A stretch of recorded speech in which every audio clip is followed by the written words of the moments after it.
안녕하세요. 오늘 여러분께서 보내주신 자료들을 바탕으로 IT 분야에 계신 여러분이라면 정말 흥미로워하실 주제죠.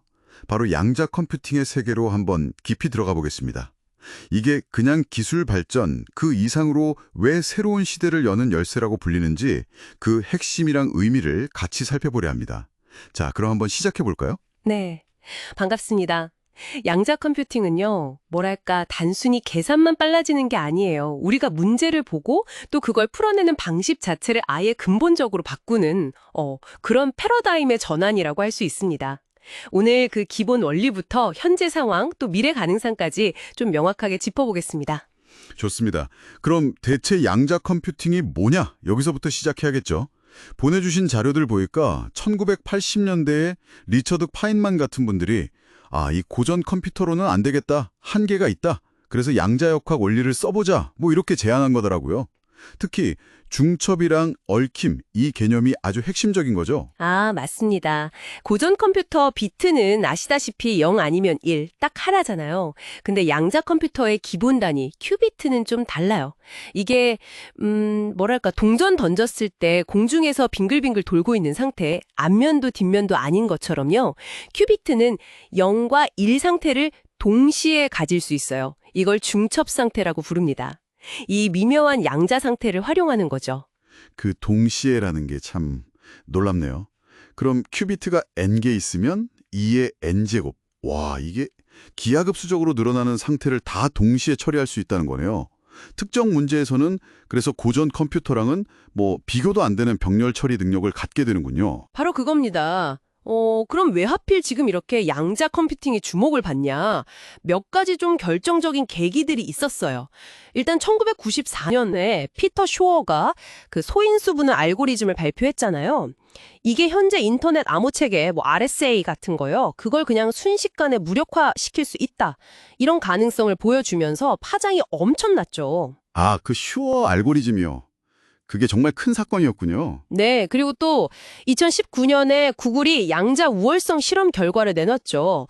물론 특정 문제에 한해서였지만 당시 최고 슈퍼컴퓨터로 수천 년 걸릴 계산을 단 몇 분 만에 해냈다. 이러면서 실용화 가능성에 확 불을 지폈습니다.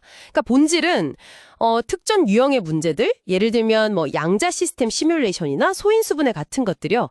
이런 건 고전 컴퓨터로는 사실상 계산이 불가능한데 양자 컴퓨터는 그걸 가능하게 한다는 데 있는 겁니다. 이게 핵심이에요. 작동 방식도 참 흥미로운데요.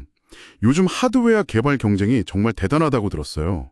IBM이나 구글이 주로 미는 게 초전도 큐비트 방식이고, 근데 그거 말고도 이온 트랩 방식 쓰는 아이온 큐나 광자 큐비트 방식도 있고 되게 다양하게 경쟁 중이더라고요. 아직 뭐가 표준이 될지 이건 모르는 상황인 거고요. 맞습니다. 하드웨어도 중요한데 사실 그만큼 중요한 게 소프트웨어 쪽이에요. 그러니까 양자 알고리즘, 쇼어 알고리즘이나 그로버 알고리즘 같은 거요. 그리고 이걸 큐비트에서 실제로 돌리는 기술, 양자 게이트라고 하죠. 이것도 중요하고요. 근데 정말 넘어야 할 큰 산이 하나 남아 있는데 바로 양자 오류 정정, QEC입니다. 이게 왜냐면 양자 상태라는 게 극도로 불안정해요. 외부 잡음에 너무 식재 영향을 받아서 오류가 잘 생기거든요. 이 오류를 제대로 잡지 못하면 사실 복잡한 계산은 꿈도 못 꾸는 거죠. 그 불안정성이라는 게 정말 큰 허들이군요. 그래서 자료들 보면 현재로서는 완벽한 양자 컴퓨터 하나만 딱 쓰기보다는 IBM quiskit이나 AWS 브레킷 같은 클라우드 플랫폼이 있잖아요. 그걸 통해서 고전 컴퓨터랑 양자 컴퓨터를 이렇게 연결해서 쓰는 하이브리드 방식이 좀 현실적인 대안으로 많이 쓰이고 있는 거군요. 그렇습니다. 자, 그럼 이 기술이 가져올 실질적인 변화, 이건 뭐가 있을까요? 가장 먼저 이야기 나오는 게 역시 암호 분야죠. 아까 말한 슈어 알고리즘. 이게 현재 인터넷 보안의 근간이 되는 RSA 2048 같은 암호 체계를 그냥 단 몇 초 만에 풀어버릴 잠재력이 있어요. 네, 몇 초 만에요. 와, 그럼 정말 큰일인데요. 네, 심각한 문제입니다. 그래서 양자 컴퓨터가 나와도 뚫리지 않는 새로운 암호 체계. 이걸 양자내성 암호, PQC라고 부르는데 이 개발이 전 세계적으로 아주 시급한 과제가 된 거죠. 그 PQC 개발 속도가 지금 양자 컴퓨터 발전 속도를 잘 따라가고 있는 건가요? 아니면 좀 보안 공백 같은 위험이 실제로 커지고 있다고 봐야 할까요? 정말 중요한 질문인데요. 현재로서는 PQC 표준화 작업이나 이걸로 전환하는 데 속도를 내고는 있습니다. 근데 양자 컴퓨터 기술 발전 속도도 워낙 빨라서 아직 안심하기는 좀 이른 상황이라고 봐야죠. 하지만 또 너무 부정적으로만 볼 건 아니에요. 긍정적인 측면도 봐야죠. 예를 들어 신약 개발 분야 같은 경우요. 분자나 단백질의 복잡한 상호작용, 이걸 양자 수준에서 아주 정확하게 시뮬레이션할 수 있게 되면요. 기존 방식으로는 몇 년씩 걸리던 신약 후보물질 찾는 기간을 확 줄일 수 있어요. 어쩌면 70%까지 단축할 수 있다는 기대도 있습니다.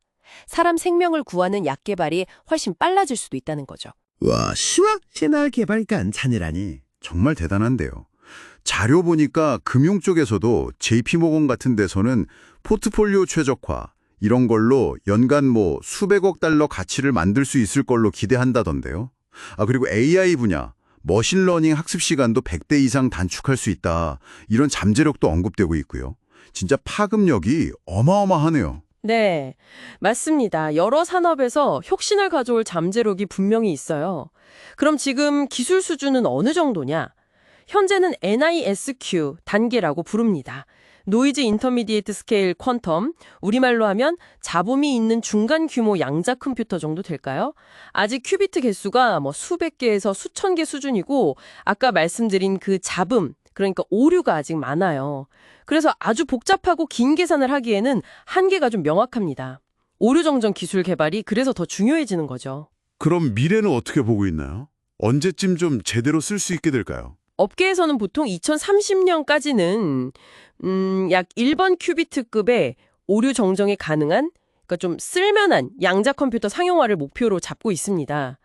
그리고 만약에 2040년쯤 돼서 정말 다양한 문제를 풀 수 있는 범용 양자 컴퓨터가 등장한다면 와, 이건 정말 디지털 문명 전체에 근본적인 변화를 가져올 겁니다.